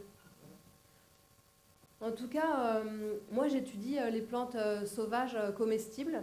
C'est incroyable le nombre de plantes sauvages comestibles qui nous entourent. Bon, alors c'est sûr que si on se met tous à brouter dans le parc du centre-ville, il n'y aura peut-être pas à manger pour tout le monde, mais c'est quand même vachement rassurant de voir combien la nature produit du comestible. Et puis j'apprends à me battre aussi. Par exemple, s'il y a un coup de poing qui m'arrive dans le ventre, en faisant ça, comme ça, je me protège. Et là, je fais coup de genou, coup de coude, hop, revers de la main. S'il y a un coup de poing qui m'arrive par la droite, en faisant ça, je me protège. Coup de pied, coup de coude. Là, j'attrape une tête. Comme ça, je lui tords la tête. Je tire. S'il n'est pas encore mort, je lui écrase le nez. Après, avec ce petit geste, je me libère les poignets s'ils sont pris. Et s'il y a un coup de poing qui m'arrive dans le ventre, avec cette main-là, je dévie le coup de poing et avec l'autre main, je lui mets les doigts dans les yeux. Je sais me battre. C'est juste qu'il ne faut pas m'attaquer trop vite. Vous saviez que c'était ça le Tai Chi Chuan? Oui. Pas étonnant parce que dans Tai Chi Chuan, il y a Chuan. Chuan, ça veut dire boxe ou martial en chinois. Bon, moi, je ne savais pas. Hein. Je commence le tai chi pour apprendre à me détendre. Ils apprennent à me battre. Et c'est peut-être pas idiot parce que c'est vrai que comment être complètement détendu si on n'a aucun moyen de se défendre en cas d'attaque. Et le tai chi, comme ça, c'est très surprenant parce que chacun va y trouver ce qui lui manque. Pour certaines personnes, ça aide à mieux s'endormir le soir. Pour moi, au contraire, ça m'aide à me réveiller de façon plus dynamique le matin. On trouve vraiment dans le tai chi une chose et son contraire. En fait, c'est pas étonnant parce que dans Tai Chi Chuan, il y a Tai Chi. Tai Chi, c'est ça. Oui, Yin Yang. Hein. On l'appelle tous Yin Yang, mais les Chinois, ils l'appellent Tai Chi. Et en Occident, on n'a pas très bien compris hein, ce symbole, me semble-t-il, puisque moi, on m'avait dit que ça voulait dire que dans le bien, il y a un petit peu de mal, et que dans le mal, il y a un petit peu de bien. En fait, ce symbole, il veut dire que dans chaque chose, il y a son contraire. Et dans le tai chi, c'est un peu ce qu'on expérimente dans le corps, c'est que si je veux avoir de la force pour pousser vers le haut, je vais descendre mon épaule vers le bas pour trouver de la force. Et que dans chaque chose, il y a son contraire. Il y a autre chose qu'on comprend. En fait, on ne se pose même pas la question. Vous vous êtes déjà demandé pourquoi il y avait cette vague-là? Cette vague, elle est là pour nous rappeler que ce symbole doit être toujours imaginé en mouvement. Parce que le yin remplace le yang et inversement. Parce que dans le vivant, tout est cyclique. Le jour remplace la nuit, les saisons se suivent. Inspire, expire. Dans le vivant, tout est cyclique. Et mais pour les civilisations aussi, alors, tout est cyclique. Et d'ailleurs, on a bien vu, par exemple, en Europe, on a eu une succession comme ça de civilisations. On a eu la civilisation grecque, qui a fait place à l'Empire romain. Et puis après, on a eu une longue période de Moyen-Âge. Et puis à partir de la Renaissance, on est rentré dans l'ère moderne. Et donc ça veut dire que si on est effectivement en train de vivre la fin d'une civilisation, et ben ça veut dire qu'en parallèle, il y a une autre civilisation qui va apparaître, qui va grandir et qui va remplacer. Alors les historiens et philosophes qui travaillent sur cette théorie-là cherchent à mettre des dates pour savoir où est-ce qu'on en est du changement de civilisation. Et pour eux, il est clair que le début de la fin, quoi, hein, c'est 1914. La Première Guerre mondiale, qui a été une véritable boucherie, alors qu'il n'y avait pas de raison diplomatique si importante que ça pour faire une telle boucherie. Signe d'une civilisation qui est en déclin. Et l'histoire de l'humanité a montré que les changements de civilisation, c'est lent. Ça met minimum un siècle et souvent un siècle et demi. Donc on peut envisager d'être dans une nouvelle civilisation stable en 2070. Et nous, on serait dans la zone de turbulence, là, qu'aurait commencé en 1973. Premier choc pétrolier qui nous montre notre niveau de dépendance au pétrole et qui n'est que le début d'une longue série de crises économiques. Et cette période de turbulence, elle dure plusieurs dizaines d'années et mettons 60 ans, donc on sortirait de cette zone de turbulence en 2033.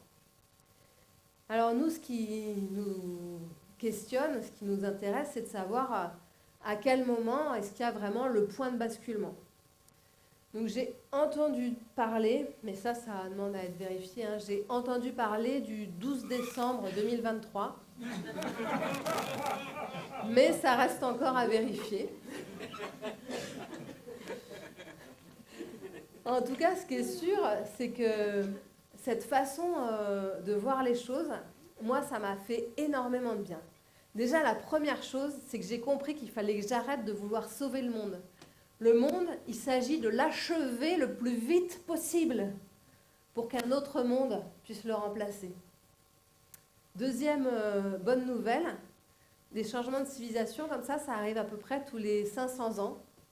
Et ça tombe sur nous. Elle n'est pas belle, la vie ? On va avoir la possibilité de voir 2 civilisations juste le temps de notre vie. Et troisième chose positive, c'est que ça m'a donné une réponse.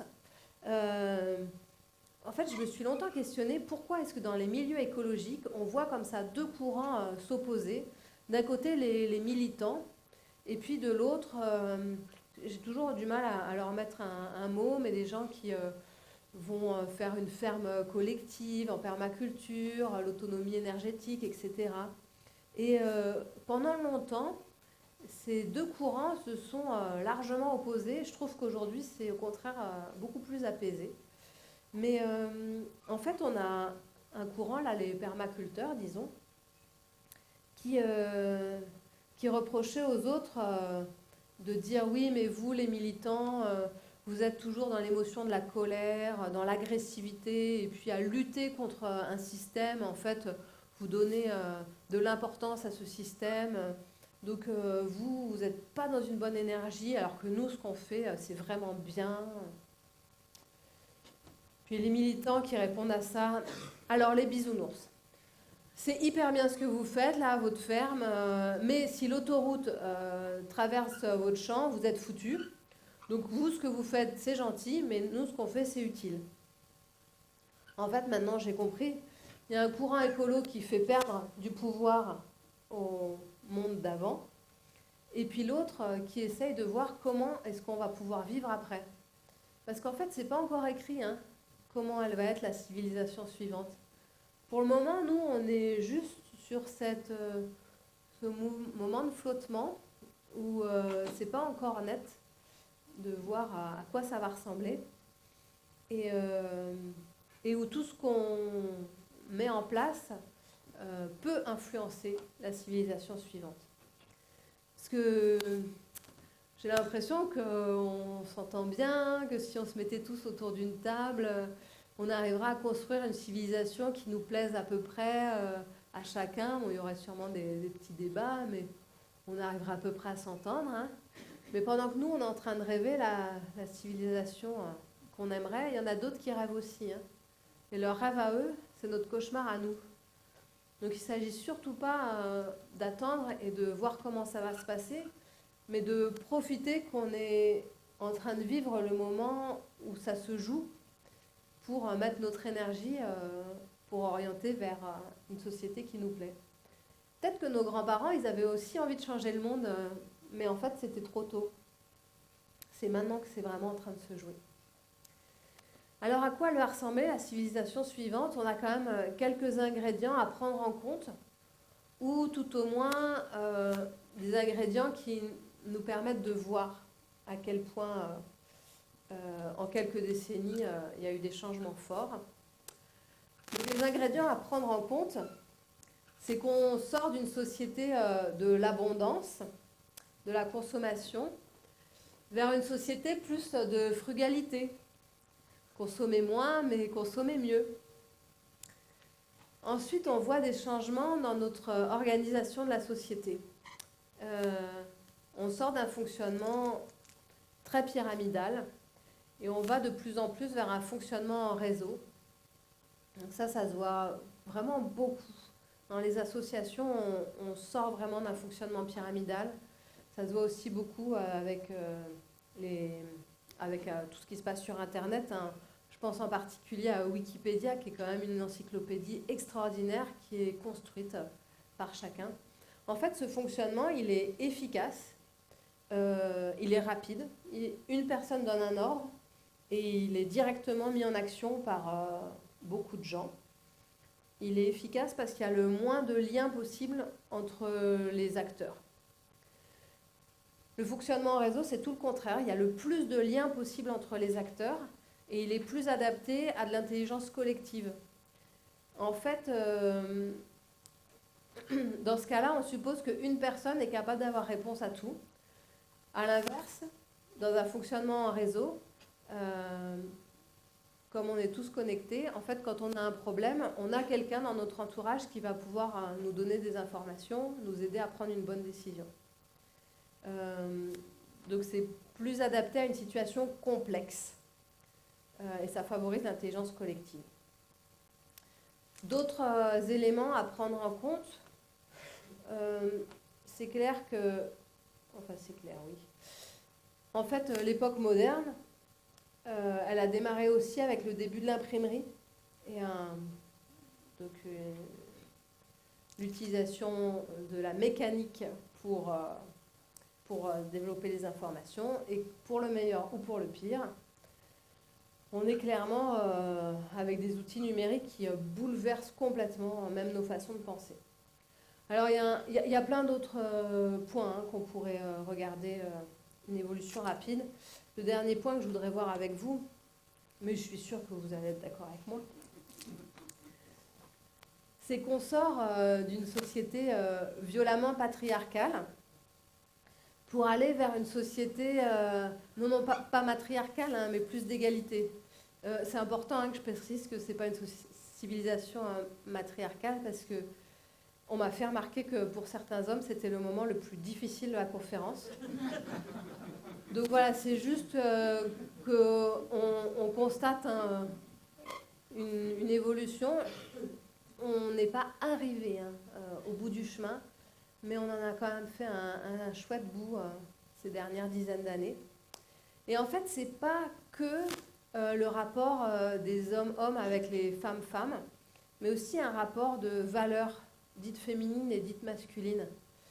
Je précise bien dites féminines et dites masculines parce que hommes et femmes, on est tous et toutes capables d'être dans la compétition, dans l'usage de la force, de la rationalité aussi.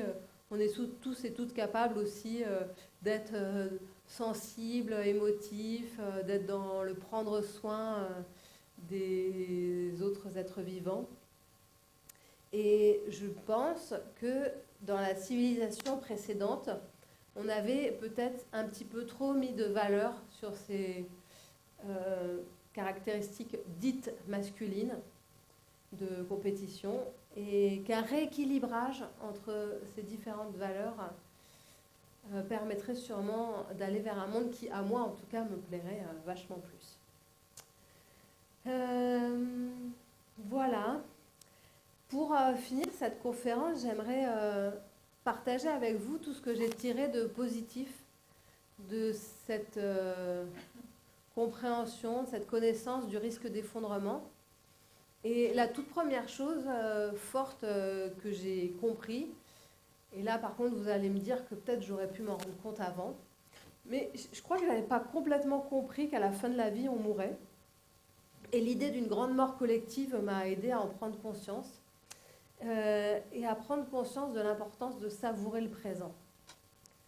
Et de donner de la valeur et pas de toujours penser à l'avenir, même si j'ai manifesté pour les retraites des autres.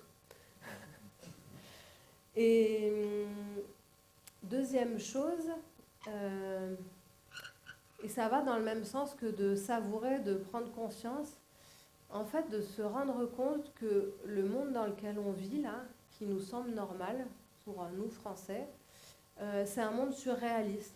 En fait, on vit dans un confort matériel qui est surréaliste. Cette salle est magnifique, elle déborde de tout ce dont on peut avoir besoin pour faire une chouette conférence. Vous êtes peut-être venus en voiture, même de pas très loin, parce que bon quand même. Il y en a qui sont venus en vélo, mais j'imagine sur une belle piste cyclable, hyper lisse, hyper agréable de rouler sur le bitume. Sur une piste, c'est quand même plus dur. Hein? Ah, elles sont pas bien vos pistes cyclables? Bah, roulez sur la route alors.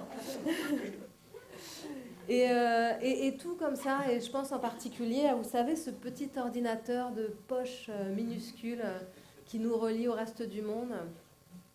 Tout ça, clairement, ça va pas dans le bon sens. Je suis pas en train de vous dire que c'est super, profitez-en. Mais je me dis, juste le pire, ce serait de ne pas se rendre compte que tout ça, c'est extraordinaire, que les générations précédentes n'ont pas imaginé que ça arrive, et je pense que les générations futures auront du mal à imaginer qu'on ait vécu ça, quoi. Et la toute dernière chose que je voudrais partager avec vous, c'est peut-être l'indécision ou un sentiment de paralysie. En tout cas, moi, face aux enjeux, il y a eu un moment, un long moment, hein, une longue période où je me suis demandé, mais par où je prends le problème? Parce que s'il y a une chance sur 1000 d'éviter l'effondrement, même si c'est une chance sur 1 million, mais il faut la saisir, quoi. Il faut mettre toute notre énergie là-dedans. Il y a sûrement encore une chance. Ah ouais, je vais faire ça. Non, mais en fait, j'ai trop lu, je me suis trop documentée sur le sujet. L'effondrement, il va arriver, il vaut mieux développer de la résilience. Et donc, autonomie alimentaire, autonomie énergétique et bien vivre ensemble. Ah ouais, mais il y a des jours, j'en ai marre d'être dans ces appréhensions-là. J'ai plutôt envie de réfléchir au monde suivant, comment ça va être, et être plus dans du positif. Et longtemps, je savais pas par quel bout prendre le problème. Alors que c'est simple, si je prends juste le sujet où je dis le moins de bêtises, c'est-à-dire l'énergie, que je connais un peu mieux que le reste, qu'est-ce qu'il faut faire pour éviter l'effondrement? Ben, je l'ai dit, hein, pour moi, la proposition de Négawatt sont vraiment vitales. Et donc, je vais tout faire pour aller dans le sens de Négawatt, donc sobriété, efficacité, renouvelable. Et pour la résilience, eh ben, l'autonomie énergétique, à part avec du renouvelable, je ne vois pas comment on peut être autonome, et puis il va falloir consommer moins. Hein. Ah donc en fait ça marche aussi pour développer la résilience. Et puis la civilisation de mes rêves en termes d'énergie, il n'y a pas de pollution, donc il n'y a pas d'énergie fossile, et puis il n'y a pas de risque d'accident nucléaire, ni d'enfouissement. Donc en fait, on fonctionne qu'avec du renouvelable. Et puis comme j'ai pas envie qu'il y ait des éoliennes partout et des panneaux photovoltaïques à la place des champs, on consomme peu d'énergie dans la civilisation de mes rêves. Donc en fait, ça marche dans tous les cas. Alors, je ne sais pas quelle est votre spécialité ou ce que vous aimez, mais moi, j'ai constaté que, quels que soient nos domaines, je sais pas, je pense à l'éducation des jeunes, des moins jeunes, l'agriculture, mais pour tous les sujets auxquels j'ai pensé, ce qu'il faut faire pour éviter la catastrophe, c'est aussi ce qu'il faut faire pour s'y préparer. Et puis c'est aussi favorable à la construction de la civilisation de demain. Donc en fait, on n'est pas toujours dans le même état d'esprit, mais on sait ce qu'on a à faire. Et ce sera utile dans tous les cas. J'ai fini ma conférence ici. Je voudrais juste vérifier, avant de partir, que j'ai bien réussi à atteindre l'objectif que je m'étais fixé, qui est de vous convaincre que vous étiez capable de changer le monde. Ouais. Je sens qu'il faut parfaire un petit peu le truc. Donc, on se concentre bien. Non, mais il faut que j'arrête avec cette histoire de baguette magique. Il n'y a pas besoin de magie. Parce que quoi qu'il arrive, qu'on le veuille ou non, le monde, il est déjà en train de changer. Et on n'a jamais eu autant de possibilités qu'aujourd'hui de mettre en place la société qui nous plaît. Et bien alors, qu'est-ce qu'on attend ? Profitons-en !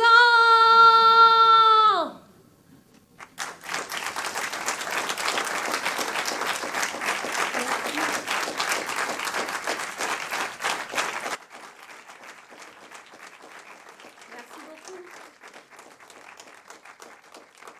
Merci de m'avoir invité, donc l'Espace Mendes France et aussi Grand Poitiers qui m'ont invité. Merci à vous d'être venus et d'être restés jusqu'au bout. Voilà, tout le monde est présent, merci. Et d'avoir rigolé à mes blagues, ça fait du bien à tout le monde aussi. Voilà, si vous voulez échanger des réflexions par rapport au spectacle, pas forcément des questions-réponses. Voilà, Gwenine a suffisamment travaillé, mais enfin, c'est avec plaisir qu'on aura, si vous avez des échos, voilà, partager un peu vos impressions, vos réflexions. Un micro est à votre disposition. Alors, c'est pas tant que j'ai suffisamment travaillé, mais c'est aussi que j'ai monopolisé la parole. Que moi, je dis mon point de vue et que dans l'esprit d'éducation populaire, vous pouvez tout à fait avoir un point de vue différent. Et donc voilà, c'est plus l'idée de faire un temps d'échange que de répondre à vos questions, voilà. Parce que comme vous avez remarqué, je ne suis pas non plus un bac plus 10 en effondrement. Vous avez sûrement vos informations aussi. Voilà. Là, vos impressions sont des conférences gesticulées, donc conférences spectacles. Ah oui, ça peut être aussi des questions sur la forme. La forme, voilà. Nous, on serait heureux d'avoir un peu un retour. Voilà, en ce qui concerne l'Espace Mendes France, c'est la première fois qu'on accueille une conférence gesticulée. Donc voilà, est-ce qu'on doit poursuivre dans cette voie-là ou pas ? Qu'est-ce qui vous a amené, parce que dans la réflexion, vous dites tout votre parcours, et qu'est-ce qui vous a amené justement à vous dire, c'est la conférence gesticulée qui va me correspondre ou me permettre d'aller encore plus loin ? Alors, en fait, la réponse va être étonnante. C'est que donc quand j'arrête mon boulot, je fais un bilan de compétences et là je me rends compte que j'ai un point faible, enfin je pourrais faire plusieurs choses, mais j'ai un point faible, c'est de parler avec les gens. Et donc je fais une petite formation et je me dis mon challenge ce serait de faire une conférence gesticulée, parce qu'en plus de parler, on parle de soi, quoi. Et je pense que quelque part c'est mon inconscient aussi qui m'a dit viens, j'ai un truc à te faire, toi qui es un peu perdu. Parce que vraiment, le fil, le déroulé de cette conférence m'est tombé dessus au cours de formation. Et voilà, il y avait vraiment comme si... Je ne suis pas mystique du tout, hein, je pense que vous l'avez remarqué. Mais ouais, vraiment quelque chose d'inconscient qui m'a traversé. Ouais. Je n'ai pas si réfléchi que ça. Et voilà comment, alors que mon point faible c'était parler aux gens, aujourd'hui je fais plus que ça. Et avec l'entraînement ça va mieux, mais moi c'est ce que j'aime aussi beaucoup dans les conférences gesticulées, c'est qu'on fasse avec nos qualités et nos défauts, quoi. Il n'y a pas besoin d'avoir un objet qui soit parfait. On est tous et toutes capables de faire une conférence gesticulée quand un sujet nous passionne et quand on a envie de le faire. Vous n'avez pas arrêté le tai chi. Si, mais il faut vraiment que je m'y remette par contre.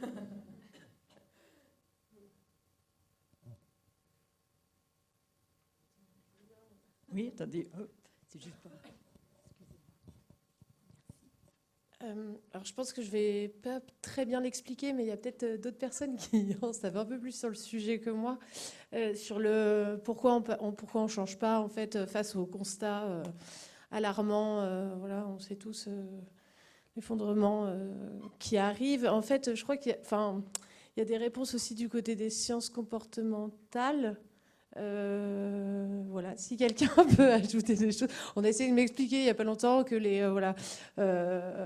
y a notamment les pouvoirs publics qui s'emparent un peu de ça sur comment faire changer les comportements individuels, mais en faisant changer une personne qui n'aurait pas eu l'habitude, entraîner la personne au sein du groupe, quoi. Donc, je ne sais pas si vous avez étudié un peu ça aussi, ce domaine-là. Des fois, j'en entends parler, par exemple, qu'on aurait dans notre cerveau de primates, quoi, de Cro-Magnon, une soif de nouveautés, d'informations. Et en fait, on est complètement boulimique, quoi. Surtout maintenant qu'on nous a mis Internet dans les mains. Enfin, moi, c'est terrible, quoi. Et donc, il y aurait une des explications qui viendrait de là. Et là, je ne sais plus trop quelles sont les explications pour en sortir. Et après, ouais, il y a des techniques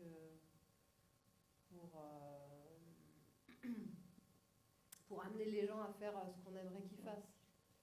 Mais voilà, moi je pense que c'est vraiment des lois qui doivent être mises en place et pas des petits gestes, des petits trucs pour nous inciter à quoi.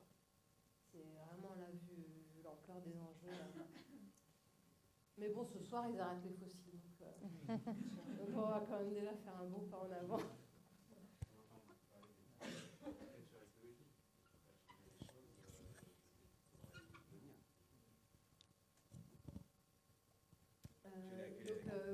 Que la démocratie a peut-être ses limites par rapport à la recherche du bien-être individuel, de chacun, son bien-être individuel. Est-ce que c'est compatible avec les défis qui s'annoncent à nous?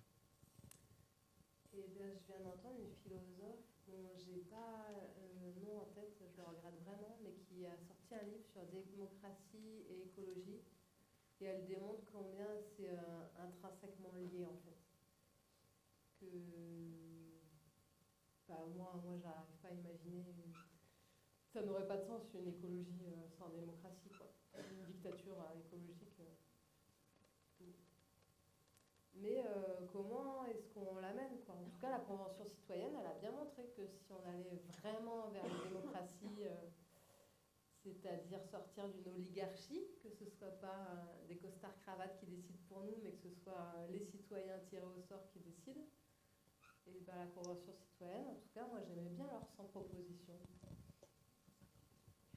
Il ne faut pas être retenu par les costards-cravates. Bonsoir. En fait, oui, mettre des lois, ça ne veut pas dire imposer une dictature. Ça peut être des lois qui sont décidées collectivement. On décide collectivement de vivre comme ça et de s'y tenir. Moi, tant que les autres ils continuent à avoir une bagnole, je ne vais pas m'en priver, quoi. Si on l'interdit pour tout le monde, ça va aller mieux. Je prends cet exemple de la bagnole qui est sûrement pas le bon, hein, mais voilà. Et pardon, je vous ai coupé alors que j'avais dit que j'arrêtais de monopoliser la parole. Bonsoir. Première chose, oui, merci à Grand Poitiers d'organiser cette soirée ici avec Mendes France. Moi, je suis content que l'argent des contribuables serve aussi à ça.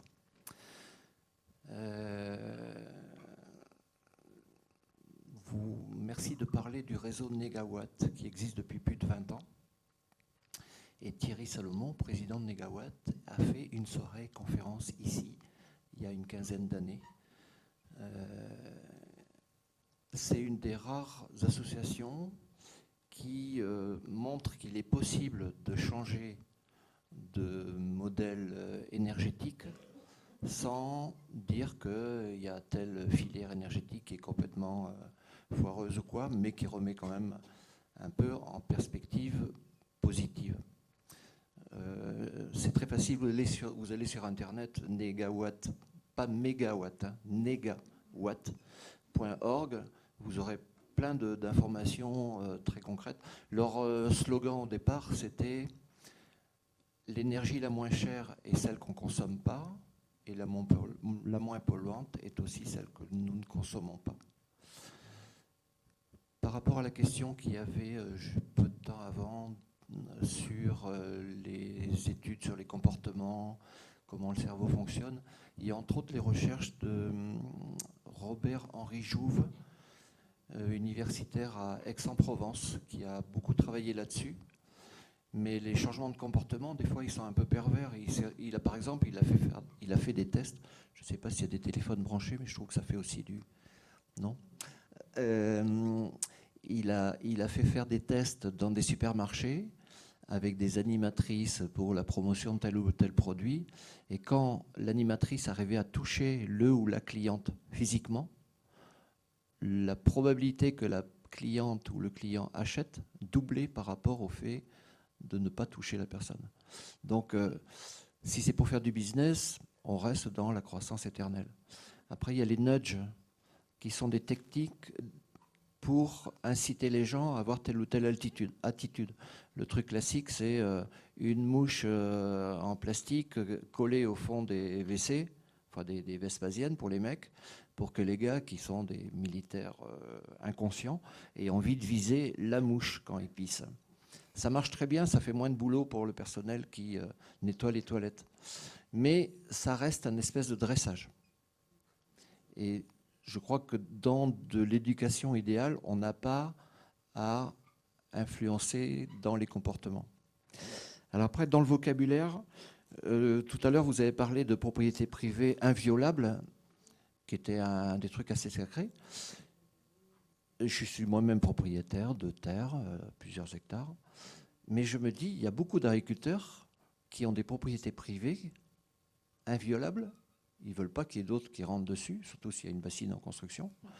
Mais ils la violent, leur terre, en mettant des pesticides, en mettant des tracteurs trop lourds qui écrasent les vers de terre, qui font que l'eau stagne, etc. Donc on peut être propriétaire privé et violer son bien, inconsciemment, en disant de toute façon les pesticides sont en libre circulation. Et puis le ministre de l'Agriculture, la semaine dernière, vient de supprimer la taxe qu'il y avait sur les pesticides en France. Donc, ce n'est pas maintenant que ça va changer dans le bon sens. Et puis, je vous ai entendu parler du stock de poissons. Mais c'est très, très fréquent, ça. Hein. Est-ce qu'on parle du stock humain sur la planète? On parle de population humaine. Et pourquoi on parle de stock de poissons pêchables ou pas, qu'on ne peut pas pêcher, et non pas de population de poissons qui seront... Le fait de parler de stock de poissons, mais je ne vous vise pas particulièrement, c'est dans le langage courant, ça donne l'impression que les poissons qui sont en mer ou dans les rivières sont potentiellement déjà dans notre frigo ou dans nos étagères prêts à être consommés. Et je trouvais que le parallèle entre pourquoi on parle pas de stock humain et pourquoi on ne parlerait pas de population de poissons me semble intéressante.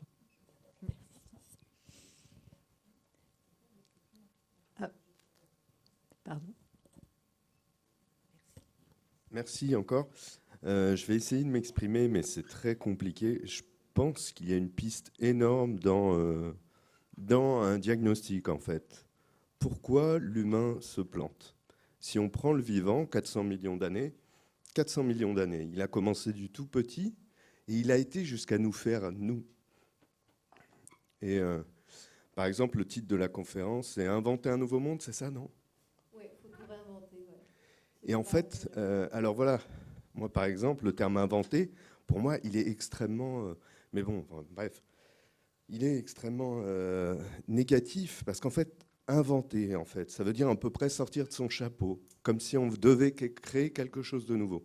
Et moi, pour moi, il y a un truc qui est très important, c'est réussir à faire un diagnostic. Pourquoi on se plante à ce point? Le vivant, si on l'observe, il est toujours plus complexe, toujours plus riche. Il entretient, il améliore toujours son milieu. Il le protège. C'est typique, etc. Et ça ne l'empêche pas d'être extrêmement créatif. Il a été jusqu'à nous, les grands mammifères. Nous, on dépend du tout petit, etc. Enfin bref. Et je me pose la question, mais est-ce qu'on a réinventé quelque chose, en fait? On vient bien. S'il y a des lois, peut-être qu'elles sont là. Le vivant se soumet aux lois. Nous, on fait de la science pour comprendre les lois de la physique. Mais le vivant, ça fait 400 millions d'années qu'il a compris les règles et que ça fonctionne. Et ça fonctionne jusqu'à nous. Comment nous, on inventerait quoi que ce soit de nouveau qui soit plus fort, quoi? Est-ce que toutes les lois ne sont pas déjà posées? Est-ce que le vivant n'est pas le meilleur exemple, en fait? Si on en extrait les grands principes, on comprend les grands principes, ça fonctionne. 400 millions, ça nous a fait nous. Il n'y a rien à inventer. Tout est là, en fait. Donc c'est génial. Donc pour moi, il y a un diagnostic à faire, on peut le faire, etc. Et en fait, voilà, alors moi, je vais vous le faire très très vite, hein. C'est énorme.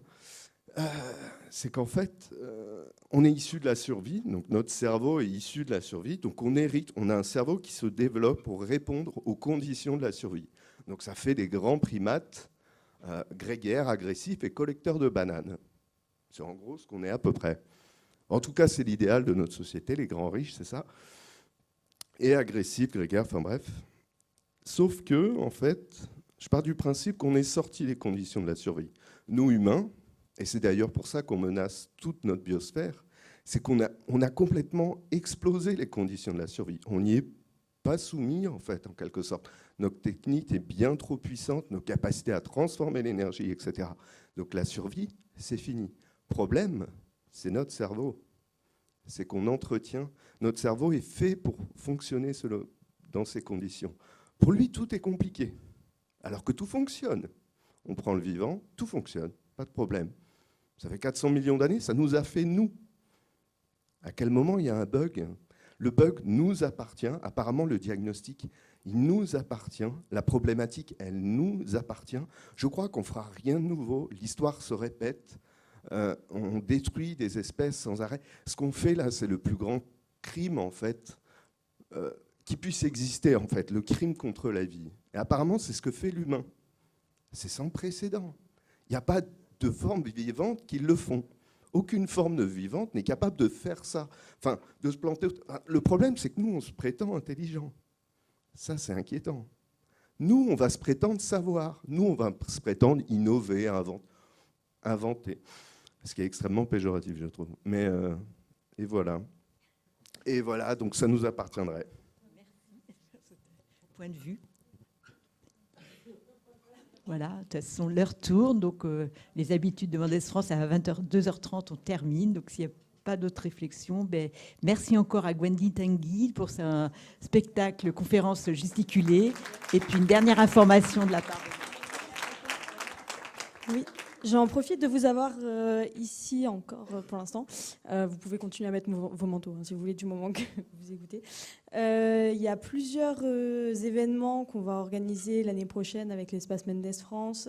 Grand Poitiers essaye au quotidien de sensibiliser, d'agir pour la transition écologique. Donc tenez-vous au courant de ce qui se passe. N'hésitez pas à regarder sur le site internet de l'Espace Mendes France, sur Sortir à Grand Poitiers, à Poitiers. Et puis voilà, je tenais aussi à rajouter que la conférence gesticulée a été proposée dans le cadre du plan climat et énergie territoriale et que l'année prochaine, on sera en travaux pour le réviser. Donc pareil, tenez-vous au courant parce que on pourra vous solliciter dans ces travaux. Donc n'hésitez pas à vous tenir au courant de ce qui se passe sur le territoire. Voilà, merci beaucoup. Merci.